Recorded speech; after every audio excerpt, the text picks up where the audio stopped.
आज एक क्वेश्चन को लेकर आए हैं। ये बहुत ही इंपॉर्टेंट क्वेश्चन है। भारत की प्रधानमंत्री की नियुक्ति कैसे होती है, इसके अधिकार एवं कार्यों का वर्णन करें। इसके क्या क्या शक्तियां हैं और इसके क्या क्या कार्य हैं, इस चीज को देखेंगे और इसकी नियुक्ति देखेंगे कि आर्टिकल 75 क्या कहता है। ठीक है, उसके बाद इस चीज को हम आंसर को थोड़ा इंट्रो हम पहले ही लिख लिए समय बचाने के लिए। इससे पहले 7-8 प्रश्न पढ़ाए जा चुके हैं जो बहुत ही बेहतरीन है। अगर आप उसको सच्चे मन से, साफ मन से कि समझ में आएगा ये सोच के देखेंगे तो आपको याद हो जाएगा। इतनी बेहतरीन तरीके से पढ़ाने का प्रयास किया गया है। ठीक, तो चलिए हम लोग आगे बढ़ते हैं। तो सबसे पहले देखिए ये नियुक्ति से इंट्रो लिखे हैं। देखिए एक बात स्पष्ट बता देते हैं कि मार्क्स कहाँ ज़्यादा मिलेगा। मार्क्स वहाँ ज़्यादा मिलेगा जो प्रश्न पूछा जाता है, बस वही आंसर उनको अगर मिल जाए तो अगर आप शुरू ये कर रहे हैं कि संसदीय शासन व्यवस्था में वास्तविक कार्यकारी शक्ति प्रधानमंत्री की में निहित होती है, तो शक्ति यानी अधिकार का तो वर्णन हो जा रहा है, लेकिन पहले नियुक्ति की पूछ रहे हैं। इसीलिए आप इंट्रो लिखने के बाद हेडलाइन अगर उसके नीचे बना दे रहे हैं नियुक्ति, तो एग्जामिनर का नजर तुरंत पहुंच जाएगा, नहीं बच्चा नियुक्ति के बारे में लिखा है, गोल गोल घुमाया नहीं है चीजों को। ठीक, और ये इंट्रो है उसका, उसके दिमाग में बैठ जाएगा। ठीक, तो स्पष्ट रूप से आपको यह ध्यान रखना है कि जो चीजें मांगी जा रही है ना प्रश्न में, अगर आप वही आंसर शुरू के 4-5 लाइन में आप अगर उसे दे रहे हैं तो निश्चित मान के चलिए कि अन्य लोगों से 2-4 अंक आपको ज्यादा मिलेंगे, हर हाल में मिलेंगे। ठीक है, हाँ, लेकिन अगर आप शुरू में खूब गोल गोल घुमा रहे हैं, बीच में आपका सही आंसर है तो फिर गया। हाँ, आप शुरू में स्पष्ट बता दीजिए ये पूछ रहे हैं, ये रहा आपका आंसर। ठीक, और बीच में खूब गोल गोल घुमाइए, लास्ट में कंक्लूड कर दीजिए, आपको नंबर मिल जाएगा। बीच में कोई नहीं पढ़ता होगा, मेरे ख्याल से शायद कोई पढ़ लेता होगा। ठीक, तो संसदीय शासन व्यवस्था में इंट्रो क्या है कि भारत में कैसी व्यवस्था है, संसदीय शासन व्यवस्था। ठीक है, मतलब सदन के 2 भाग है, उच्च सदन, निम्न सदन। ठीक, संसदीय शासन व्यवस्था में वास्तविक कार्यकारी शक्ति प्रधानमंत्री में निहित होती है। आपको एक बात बता दें, संसदीय और संघीय में क्या अंतर है। संसदीय का मतलब जहां 2 भाग हो, मतलब एक उच्च सदन एक निम्न सदन। ठीक, जैसे राज्यसभा लोकसभा, या संसदीय का मतलब जहां राष्ट्रपति और प्रधानमंत्री 2 हो। ठीक है, अलग अलग। और संघीय का मतलब होता है सरकार के 2 स्तर हो, मतलब एक केंद्र सरकार एक राज्य सरकार। तो भारत में संसदीय व्यवस्था भी है और संघीय व्यवस्था भी है। ठीक, संघीय का मतलब होता है सरकार का 2 स्तर, और क्या बोल रहे हैं, संसदीय का मतलब सदन का 2 भाग। ठीक, तो हम लोग बात करते हैं संसदीय शासन व्यवस्था में वास्तविक कार्यकारी शक्ति किसके पास होती है, प्रधानमंत्री के पास होती है, जबकि राष्ट्रपति केवल नाम मात्र का प्रमुख होता है। संवैधानिक प्रमुख है, नाम मात्र का प्रमुख है। प्रधानमंत्री सरकार का प्रमुख होता है, राष्ट्रपति नाम मात्र का या संवैधानिक प्रमुख है। संपूर्ण सरकार इसी के नेतृत्व में, इसी मतलब कौन, प्रधानमंत्री के नेतृत्व में कार्य करती है। अब इसकी नियुक्ति की बात करते हैं तो संविधान के अनुच्छेद 75 में लिखेंगे आप लोग, संविधान के अनुच्छेद 75 में 75 में प्रधानमंत्री की नियुक्ति का वर्णन किया गया है। प्रधानमंत्री की नियुक्ति का प्रावधान है, इसमें निहित है, प्रावधान है कि इसमें निहित है। क्या निहित है या लिखित है, उल्लेखित है, लिखिए, इसमें उल्लेखित है कि राष्ट्रपति, कौन, राष्ट्रपति प्रधानमंत्री की नियुक्ति करेगा। कौन करेगा, राष्ट्रपति प्रधानमंत्री की नियुक्ति करेगा। अब जरा गौर से सुनिएगा। ठीक है, तो प्रधानमंत्री की नियुक्ति से संबंधित कौन है, 75, आर्टिकल 75 क्या करता है, प्रधानमंत्री की नियुक्ति के बारे में बता रहा है। इसमें उल्लेखित है कि राष्ट्रपति प्रधानमंत्री की नियुक्ति करेगा। इसके अलावा संविधान में कोई विशेष व्याख्या नहीं की गई है, मतलब प्रधानमंत्री की नियुक्ति को लेकर विशेष प्रक्रिया का वर्णन नहीं किया गया है। बस इतना सा कहा गया है कि राष्ट्रपति प्रधानमंत्री की नियुक्ति करेगा। इसका तो ये मतलब तो नहीं, जब कोई विशेष प्रक्रिया नहीं बताया गया है, समझिए जरा, जब कोई विशेष प्रक्रिया नहीं बताया गया है तो इसका मतलब राष्ट्रपति किसी को भी प्रधानमंत्री बना देगा, ऐसी बात नहीं है। तो क्या है कि राष्ट्रपति लोकसभा में, राज्यसभा से इसको मतलब नहीं है प्रधानमंत्री पद को, हालांकि राज्यसभा का भी संसद होता है। ठीक है, सांसद, अब बता रहे हैं, लोकसभा में बहुमत प्राप्त दल के नेता को प्रधानमंत्री नियुक्त करता है। ठीक है, प्रधानमंत्री नियुक्त करता है। ठीक है, तो मतलब क्या है कि लोकसभा में जिस पार्टी को बहुमत प्राप्त होता है उस पार्टी का जो नेता है, उस दल का जो नेता है उसको प्रधानमंत्री नियुक्त करता है। जैसे अभी लोकसभा में बहुमत किसको प्राप्त है वर्तमान समय में? भारतीय जनता पार्टी को है। तो भारतीय जनता पार्टी का नेता प्रमुख नाम कौन है? मोदी जी। और उनको क्या कर दिया गया? प्रधानमंत्री नियुक्त कर दिया गया है। ठीक, तो ये बात है प्रधानमंत्री की नियुक्ति को लेकर। ठीक है, तो अब यदि इसके अलावा अगला पैराग्राफ में आप लिखेंगे, क्या लिखेंगे कि यदि लोकसभा में किसी भी दल को बहुमत प्राप्त ना हो, दो स्थिति और है, बहुमत प्राप्त ना हो, किसी भी दल को बहुमत प्राप्त ना हो, यदि लोकसभा में किसी भी दल को बहुमत प्राप्त ना हो तब राष्ट्रपति यहां पर अपनी विवेकी शक्ति का प्रयोग करते हुए प्रधानमंत्री की नियुक्ति करता है। क्या बोल रहे हैं कि यहां पर देखिए, हम बोल रहे थे कि राष्ट्रपति नाम मात्र का प्रमुख होता है, कोई शक्ति नहीं है, लेकिन यहां पर देखिएगा राष्ट्रपति का पावर दिखेगा।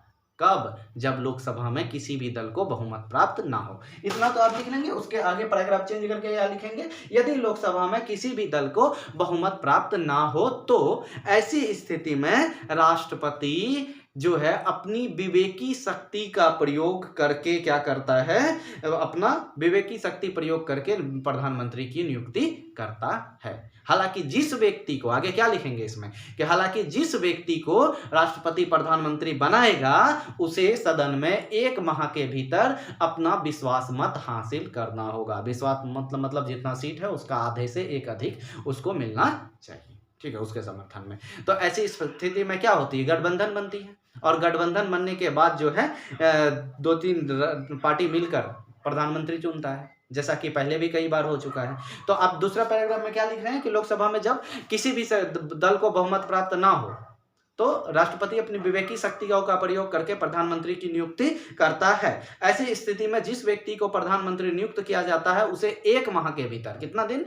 1 माह के भीतर उसे सदन में विश्वास मत हासिल करने को कहता है। एग्जाम्पल के तौर पे समझिए, नीलम संजीव रेड्डी उस समय राष्ट्रपति थे। ठीक है, उन्होंने क्या किया? चौधरी चरण सिंह को राष्ट्रपति प्रधानमंत्री नियुक्त किया था अपनी विवेकी शक्ति के अनुसार। और आपने जीके में पढ़ा होगा कि चौधरी चरण सिंह एकमात्र प्रधानमंत्री हुए जिन्होंने कभी संसद का सत्र का सामना नहीं किया, क्योंकि कुछ ही दिनों बाद जब विश्वास मत हासिल होना था, मतलब विश्वास मत साबित करना था सदन में, उससे पहले ही वो त्याग पत्र दे दिए। उनको लग गया कि शायद मेरे समर्थन में लोग नहीं है। ठीक है, तो एग्जाम्पल में क्या लिखेंगे? नीलम संजीव रेड्डी द्वारा ऐसी स्थिति में जिस समय किसी भी दल को बहुमत प्राप्त नहीं था, चौधरी चरण सिंह को प्रधानमंत्री नियुक्त किया गया था। अब तीसरा पैराग्राफ, एक और नियुक्ति का प्रोसेस। इसमें क्या है? इसके अलावा अचानक मृत्यु हो जाने पर, प्रधानमंत्री की अचानक मृत्यु हो जाने पर, प्रधानमंत्री की अचानक मृत्यु हो जाने पर यहां भी राष्ट्रपति अपनी विवेकी शक्ति का प्रयोग करके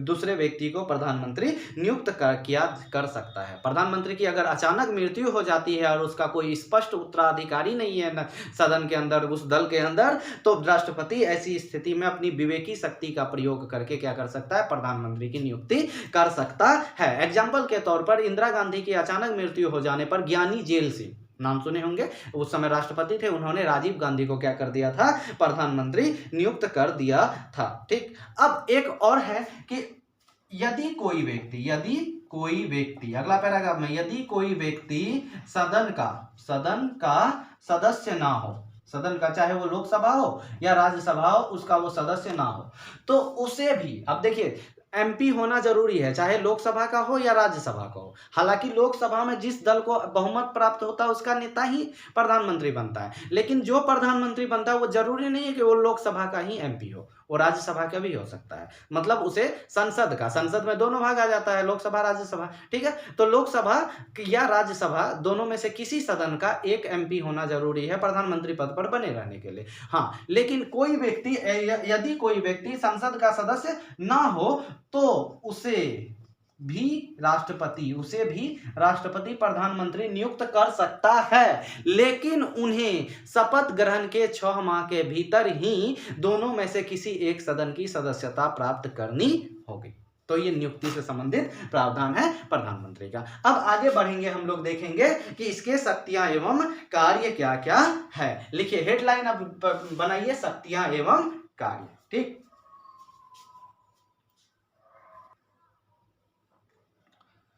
तो हम लोग अगला टॉपिक जो देख रहे हैं ये है प्रधानमंत्री की शक्तियां एवं कार्य। तो प्रधानमंत्री की शक्तियां एवं कार्य में लिखेंगे आप, पैराग्राफ चेंज करके प्रधानमंत्री की शक्तियां एवं कार्य निम्न प्रकार है। पहला, मंत्री परिषद के संबंध में। अगर आपने राष्ट्रपति वाला टॉपिक पढ़ा है तो ये आपको चीजें बहुत अच्छे से याद हो जाएगी। एक बार रिकॉल कर लेते हैं। क्या है इंट्रो कैसे लिखेंगे कि भारत के प्रधानमंत्री भारत का क्या होता है, वास्तविक प्रमुख होता है, जबकि राष्ट्रपति नाम मात्र का प्रमुख होता है। जो है प्रधानमंत्री जो की सलाह पर ही राष्ट्रपति कार्य करती है। इंट्रो आप लिख सकते हैं अपनी मर्जी से। उसके बाद लिखेंगे उसकी नियुक्ति। अनुच्छेद 75 में प्रधानमंत्री की नियुक्ति संबंधी बात उल्लेखित है। उसमें उल्लेखित है कि राष्ट्रपति प्रधानमंत्री की नियुक्ति करता है और लोकसभा में बहुमत प्राप्त दल के नेता का प्रधानमंत्री नियुक्ति करता है। अब 3 अलग अलग कंडीशन। पहला कंडीशन, यदि लोकसभा में किसी भी दल के स्पष्ट बहुमत प्राप्त ना हो तो उसके लिए राष्ट्रपति विवेकी शक्ति करता है। उसके बाद अगर प्रधानमंत्री की अचानक मृत्यु हो जाए तो वहां पर विवेकी शक्ति करता है। उसके बाद अगला क्या है कि अगर कोई व्यक्ति सदन का सदस्य ना हो तो भी उसे प्रधानमंत्री नियुक्त किया जा सकता है, लेकिन 6 महीना के भीतर उसको क्या होना चाहिए, संसद का किसी न किसी सदन की सदस्यता लेनी होगी। अब आते हैं हम लोग शक्तियां एवं कार्यों में। तो मंत्री परिषद के संबंध में क्या शक्ति एवं कार्य है, राष्ट्रपति को याद करो। राष्ट्रपति का मंत्री परिषद, विधायी शक्ति क्या क्या था, विधायी शक्ति नहीं सॉरी कार्यपालिका शक्ति। राष्ट्रपति की कार्यपालिका शक्ति क्या था कि राष्ट्रपति प्रधानमंत्री की सलाह पर अन्य मंत्रियों की नियुक्ति करता है। तो मतलब क्या है कि राष्ट्रपति को मंत्री नियुक्त करने के लिए सलाह कौन देगा, प्रधानमंत्री देगा, सिफारिश करेगा। ठीक है, तो स्पष्ट हो गया। पहला क्या है कि मंत्री की नियुक्ति होती हेतु, मंत्री की नियुक्ति के लिए अगला पहला पॉइंट क्या लिखेंगे, मंत्रियों की नियुक्ति के लिए, मंत्रियों की नियुक्ति के लिए अपने दल के सदस्य को, अपने दल के सदस्य को सदस्यों की सिफारिश राष्ट्रपति से करता है, सिफारिश राष्ट्रपति से करता है। मतलब प्रधानमंत्री अपने दल के सदस्यों की सिफारिश करता है कि भैया इसको मंत्री पद का शपथ दिला दो, मंत्री पद दिला दो। ठीक है, राष्ट्रपति से करता है। अगला क्या है कि यह राष्ट्रपति तो सिर्फ मंत्रियों की नियुक्ति करता है, विभाग का आवंटन नहीं करता है। कौन विदेश मंत्री बनेगा, कौन गृह मंत्री बनेगा, विभागों का आवंटन प्रधानमंत्री करता है। तो मंत्रियों के बीच में क्या करता है, मंत्रियों के बीच विभागों का आवंटन करता है। कौन सा विभाग किसके पास होगा, विभागों का आवंटन करता है। अगला पॉइंट क्या बनेगा, अगला तीसरा पॉइंट अगर बात करें तो मंत्रिमंडल के विभागों किसी भी मंत्री को त्यागपत्र देना अथवा राष्ट्रपति से यह कह सकता है कि उस मंत्री को क्या कर दीजिए, बर्खास्त कर दीजिए, ऐसा सलाह वो राष्ट्रपति को कर दे सकता है। तो क्या बात कर रहे हैं हम लोग कि किसी भी मंत्री को त्यागपत्र देने, किसी भी मंत्री को त्यागपत्र देने के लिए कह सकता है अथवा राष्ट्रपति से यह सिफारिश कर सकता है कि उस मंत्री को बर्खास्त कर दीजिए। अगला चौथा पॉइंट क्या लिखेंगे, आप लोग पूरा लाइन लिखेगा। अब चौथा पॉइंट क्या लिखेंगे, मंत्री परिषद की अगर बैठक होती है तो मंत्री परिषद की बैठक की अध्यक्षता करता है। मंत्री परिषद की बैठक की अध्यक्षता